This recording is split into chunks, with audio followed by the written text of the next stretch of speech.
जय मसीह की सबको। मेरा हिंदी थोड़ा कम है, तो जितना मेरा हिंदी आता है मैं कोशिश करता हूँ। अब कुछ गलत है तो आप अंडरस्टैंड कर लीजिए। आज मैं एक छोटा कहानी से शुरू करता हूँ। जैसे किसी का एक्सीडेंट हो गया और थोड़ा सीरियस हो गया, उसको हॉस्पिटल में लेके जा रहे हैं और उसको सर्जरी करना है, ऑपरेशन करना है ठीक करने के लिए। काफ़ी खून निकल गया और उसका खून का ज़रूरत है। और खून जब हम देते हैं तभी वो ऑपरेशन सक्सेसफुल हो सकता है और वापस वो जिंदा रह पाएगा। खून का ज़रूरत होता है। और अगर खून नहीं मिला और जितना भी डॉक्टर कोशिश करें, उसका जितना चाहिए शरीर का खून उससे कम हो गया, वो शायद बच नहीं पाएगा, वो मर जाएगा। खून हमें जीवन देता है। लेविया व्यवस्था में हम देख सकते 17:11 में लिखा है, शरीर का प्राण लहू में है, परमेश्वर बोलता है। और लहू के द्वारा प्रायश्चित भी है। हम कोई पाप करते हैं, उसका प्रायश्चित भी लहू के द्वारा ही होता है। हम आज यीशु के लहू के बारे में ये वचन देखने वाले हैं। प्रभु भोज भी करने वाले हैं बाद में। ये उस समय भी प्रभु भोज में भी प्रभु का लहू हम पिएंगे। उसके द्वारा हम यादगार करते हैं और उनके साथ कम्युनियन होता है।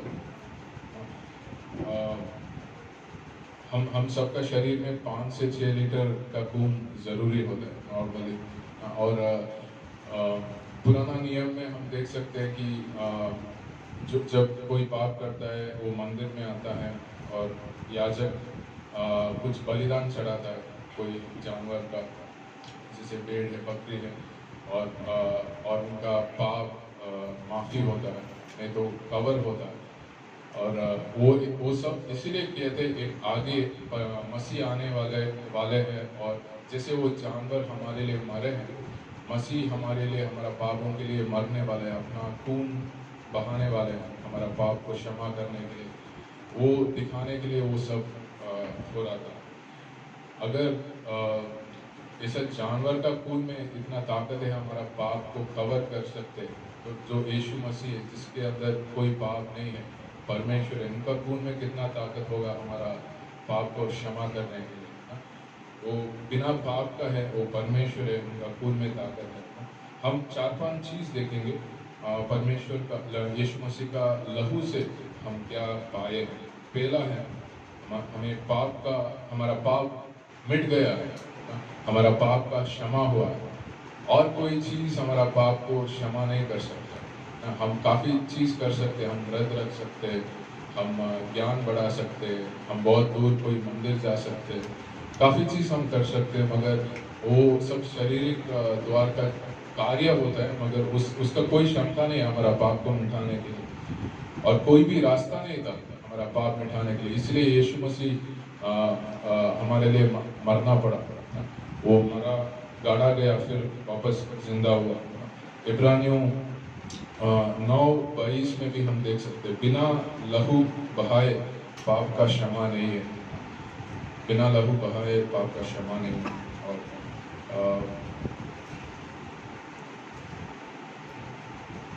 और हम मेरा खून आपका पाप को कुछ नहीं कर सकता।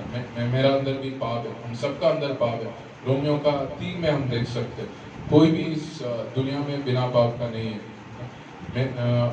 आपका पाप क्षमा करने के लिए मैं कुछ भी नहीं कर सकता। मैं खुद को बचा नहीं सकता, आपको बचा नहीं सकते, किसी और को बचा नहीं सकते। इसलिए यीशु मसीह आना ज़रूरी था और वो मरना ज़रूरी था और वापस जिंदा हुआ।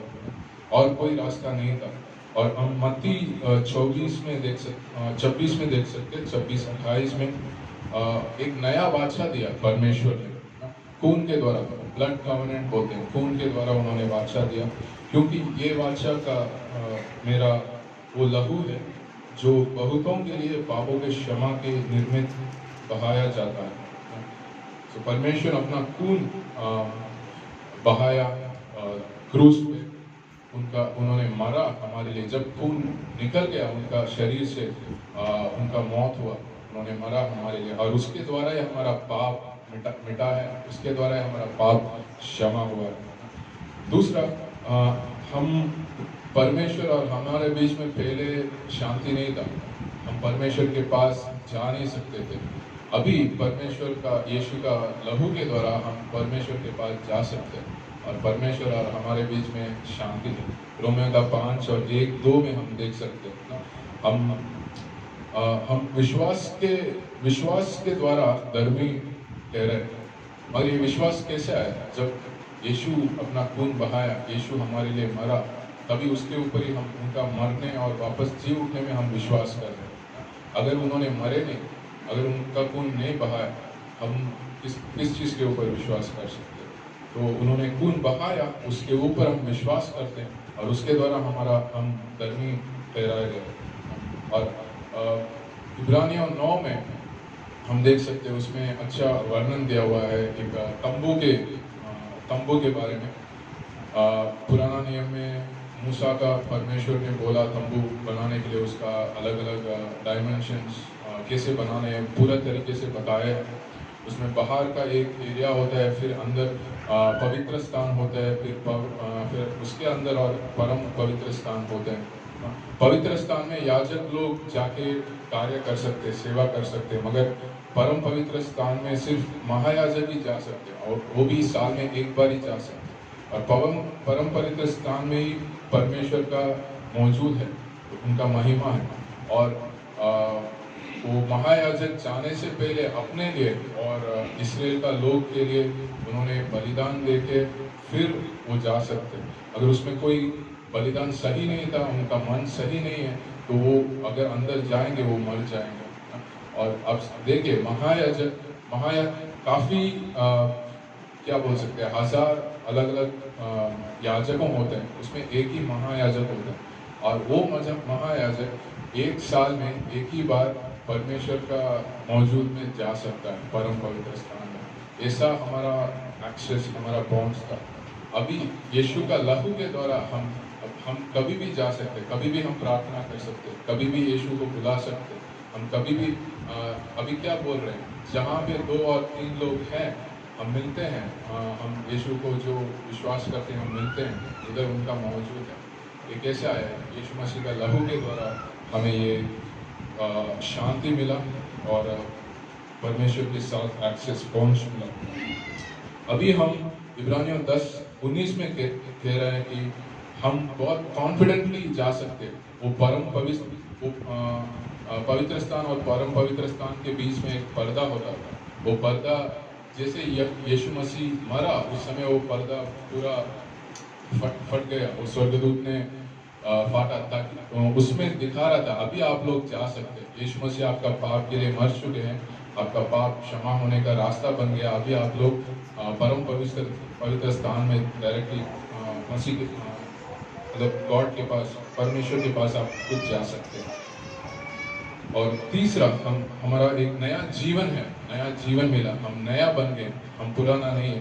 पुराने में हम हो सकते, हम शायद दारू पिए हुए हैं, हमने स्मोक किए हैं, कुछ गलत कार्य किए होंगे, कुछ गलत बात किए होंगे, झगड़ा किए होंगे, मगर अभी हम मसीह के अंदर नया सृष्टि है। हम कभी कभी शैतान बोल सकता है, तुम अभी गाना गा रहे, अभी वचन पढ़ रहे, प्रार्थना करे, पहले तुम कैसा था, ऐसा तुम यादगार कभी कभी दिला सकते, मगर हम पीछे जाने के लिए ज़रूरी नहीं है, पीछे में कैसे था वो सोचने के लिए ज़रूरी नहीं है। वो मर गया, यीशु जब क्रूस पे मरा, उसके साथ मेरा पुराना जीवन मर गया। जो मर गया उसके पीछे में क्यों देखना है? अभी जो जीवित है, जो नया है, उसके ऊपर मेरा ध्यान होना। ये यीशु मसीह के अंदर है, तो यीशु मसीह के बाहर पहले जो जीवन था उसका कोई मतलब ही नहीं है, कोई मीनिंग ही नहीं है उसको। जब शैतान हमें परमेश्वर से हमारा नज़र हटने के लिए वो पीछे दिखा सकता है, और कोई लोग को इस्तेमाल कर सकता है, हम पीछे देखने के लिए ज़रूरत नहीं है। और 2 कुरिन्थियों 5:17 में ये लिखा है, इसीलिए यदि कोई मसीह में है तो वो नया सृष्टि है, नई सृष्टि है, पुराने बातें बीत गई हैं, देखो सब बातें नई हो गई। हम सब नए सृष्टि हैं, और हर दिन लैमेंटेशंस बुक में लिखा है, हर दिन हमें नया दया परमेश्वर देता है और नया अनुग्रह परमेश्वर देता है, नया बात बताता है, हर दिन नया होता है, हर दिन फ्रेश होता है हमारे लिए। ऐसा नहीं है कि परमेश्वर के साथ रिश्ता में अरे बोर हो गया, एक महीना हो गया, रिश्ता पुराना हो गया, बोर हो गया, ऐसा नहीं है, हर दिन नया होता है, फ्रेश होता है। और ये रिलेशनशिप, ये नया जीवन, नया सृष्टि कैसे यीशु का लहू के द्वारा मिला। चौथा, हम जीत के बारे में, हम यीशु के लहू के द्वारा जीत पाए हैं। शैतान क्रूस में जब यीशु मरा, शैतान पूरे तरीके से हार गया। अभी भी हमारा आत्मिक लड़ाई चल रहा है, हम परमेश्वर के साथ हैं, कोई शैतान के तरफ से भी आत्मिक लड़ाई कर रहा है हमारा कार्य के विरुद्ध, मगर हम ऑलरेडी जीत चुके हैं। यूहन्ना 19:30 में लिखा है, वो काम पूरा हो गया, परमेश्वर ने काम पूरा कर लिया, हम जीत से लड़ रहे हैं। हम जीतने के लिए नहीं लड़ रहे, हम जीत का जगह से हम लड़ रहे हैं, हमें मालूम है हम जीत चुके हैं, तो हम बहुत खुशी से लड़ सकते हैं, हम आराम से लड़ सकते हैं ना, कोई चिंता, बिना चिंता का हम लड़ सकते हैं। हम ये प्रकाश वाक्य 12:11 में लिखा है ना, वे मेमने के लहू के कारण और अपनी गवाही के वचन के कारण उस पर जयवंत हुए। पहले किस वजह से? मेमने का लहू के कारण हमने जयवंत हुए। हमारा गवाही भी है, और परमेश्वर के लोग आगे ये लिखा है कि अपने जो जीवन को तुच्छ समझते हैं, उसको बहुत करीब नहीं रखते, और हमारा हम जयवंत कैसे हुए? परमेश्वर का लहू के द्वारा। हम मौत को जीत गए, हम संसार को जीत गए, और हम शैतान को जीत गए परमेश्वर के द्वारा। और पांचवा, हम परमेश्वर के लहू के द्वारा हम लोग खरीदे गए हैं। तो हम ये प्रेरितों 20:28 में हम देख सकते हैं, उसमें ये बताया हुआ है, इसलिए अपने और पूरे जून की चौकसी करो, जिसमें पवित्र आत्मा ने तुम्हें अध्यक्ष ठहराया है, कि तुम परमेश्वर की कलीसिया की रखवाली करो, जिससे उसने अपने लहू से मोल लिया। तो परमेश्वर सबके लिए मरा है, यीशु मसीह सबके लिए क्रूस पे मरा है, मगर उनको खरीदा हुआ है जो उनके ऊपर विश्वास करते हैं, उनको ग्रहण किए हैं। सबको नहीं खरीदा हुआ, उन्होंने सिर्फ कलीसिया को खरीदा है, सबके लिए मरा है, मगर सिर्फ कलीसिया को खरीदा हुआ है, क्योंकि हम लोग यीशु का वो माफी को हम ग्रहण करते हैं, यीशु का हम विश्वास करते हैं, वापस हम प्रेम करते हैं, हम ही खरीदे हुए लोग। इसका मतलब क्या है? उनका लहू बहुत बहुमूल्य है, हमारे लिए दिया हुआ है, उनका लहू के द्वारा हमें खरीदा गया है, और अभी हमारा जीवन उनके लिए हो गया। अगर हम कोई चीज़ खरीदते हैं मार्केट से, वो हमारा हो गया, हम कैसे इस्तेमाल करना है वो नहीं चुनेगा, जो खरीदा है वो चुनेंगे। तो परमेश्वर हमें खरीदा है, तो अभी अपना इच्छा, मेरा रास्ता, मेरा इच्छा नहीं है, मैं उनका हूँ, तो वो मुझे बोलेंगे मैं क्या करना है, उनका योजना मेरा जीवन में क्या है, और उसी हिसाब से। और भी काफ़ी चीज़ है, मगर समय का सोच के हम ये 5 चीज़, पापों का क्षमा हुआ यीशु का लहू के द्वारा, और हमें शांति और एक्सेस, पहुंच, परमेश्वर के साथ पहुंच मिली, नया सृष्टि है हम यीशु का लहू के द्वारा, हम जयवंत हुए, और हम परमेश्वर का लहू के द्वारा खरीदे हुए। आमीन।